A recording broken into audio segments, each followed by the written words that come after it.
Hello everyone, my name is Kanishka Fernando. Today I will be presenting a nature and outdoor learning program for 3 to 5-year-old children. In this presentation, I will be sharing my curriculum philosophy, a weekly program, the learning environment layout, supervision, teaching, and assessment strategies. First, I'll start with the curriculum philosophy. Moving on to this slide, I believe children learn best when they feel safe, supported, and connected to others. I value outdoor play as a natural way for children to explore, imagine, and enjoy learning. Strong relationships help the children to build confidence to try new things. So, my aim is to create a welcoming, calm, and nature rich environment where the children feel happy and free to explore. So in this presentation, I'll be just focusing on 3 to 5-year-old children. When we talk about 3 to 5-year-old children, at this age, the children enjoy group play and forming friendships. They are learning how to share, take turns, and manage their feelings as well. They are curious and ask questions, and their language and storytelling skills are growing up. Physically, they are active, energetic, and developing coordination through movement. So this program will support these areas of development through outdoor and imaginative play.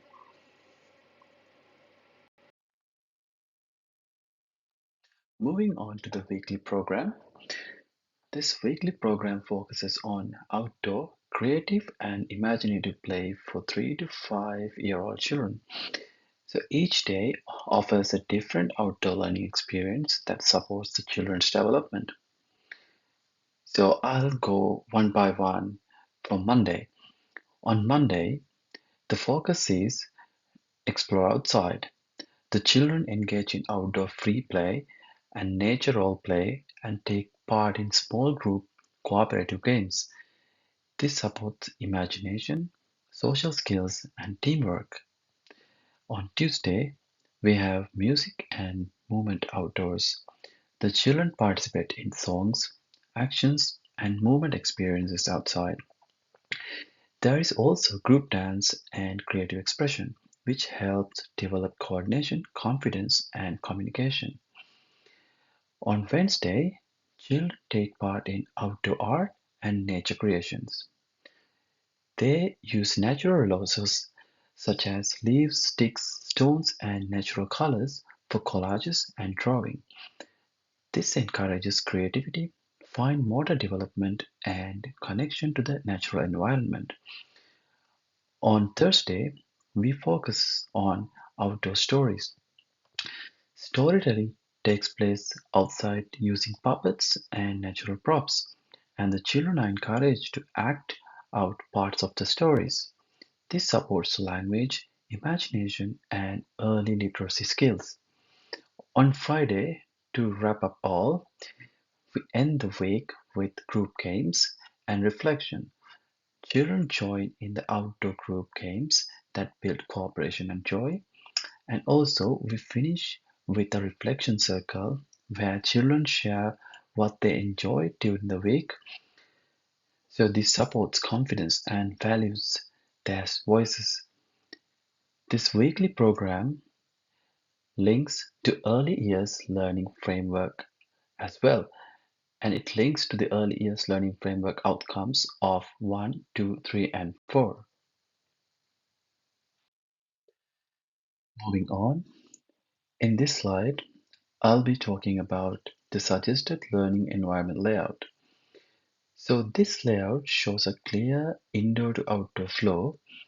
The indoor area leads directly into the outdoor learning spaces, giving the children the choice to move between the areas.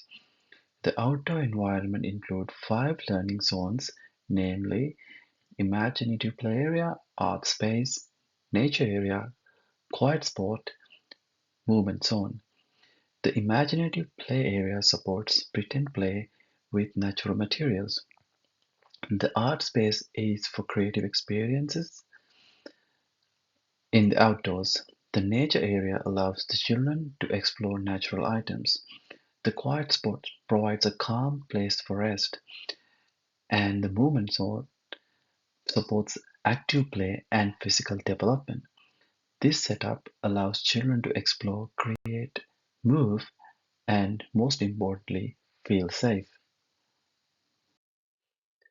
Moving on to the next slide, supervision is an important part of keeping the children safe and supported during outdoor play.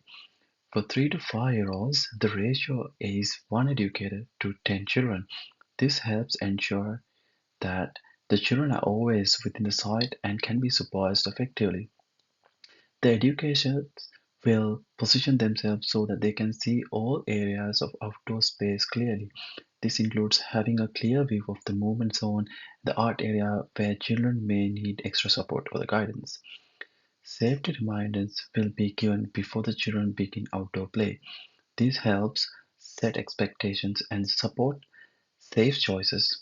Educators will also assist the children as they move between spaces to make sure transitions are calm and well managed. This supervision plan helps to create a safe, supportive environment where the children can enjoy active and creative outdoor learning.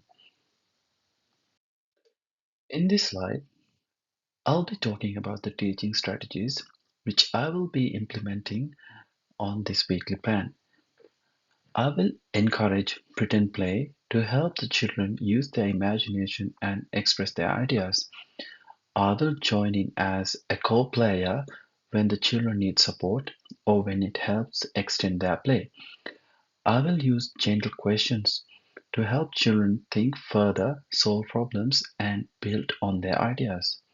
I will also model turn taking, sharing, and calm language to support positive social interactions. Finally, I will follow children's interests and ideas. This helps children feel valued and it supports learning that is meaningful and enjoyable for them. Moving on to the assessment strategies. So these are my assessment strategies. So these will help me understand each child's learning. I will use anecdotal notes to document the children's play, language, and social skills during outdoor experiences. This helps capture what children can do and what they may need support with. Learning stories will include photos and the children's own words to show they are learning in a personal and authentic way. This also follows families to see their children's progress.